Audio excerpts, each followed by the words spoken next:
What's up guys, today we're going to talk about how to implement a custom skybox into Unity. Let's jump right into it. So I already have my skybox here. It's from Mario 64. You want to import it into your assets folder. Then you're going to right click, go to create and click on material. You can name it whatever you want. I'm going to name mine new skybox.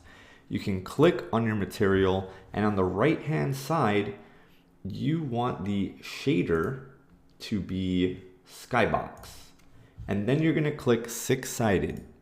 So now at this point you can go ahead and drag your material into these boxes, and it's going to fill that out, and you can see the preview of what your skybox will look like on the bottom right hand corner.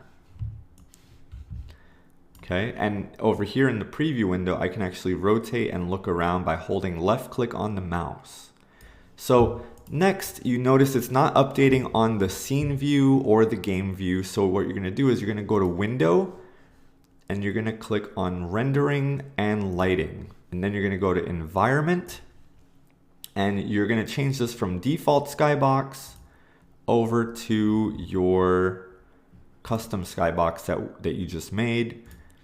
And then you should see it here in your main scene view. And when you hit play, even though I don't have a camera controller to look around with, but this is the skybox that I've implemented.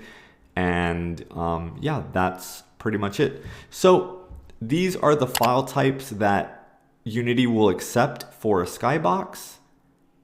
And that's pretty much it. I hope this helped you out. Please give it a thumbs up if it did. Short, sweet, and concise. And consider subscribing to the channel for more Unity tutorials like this.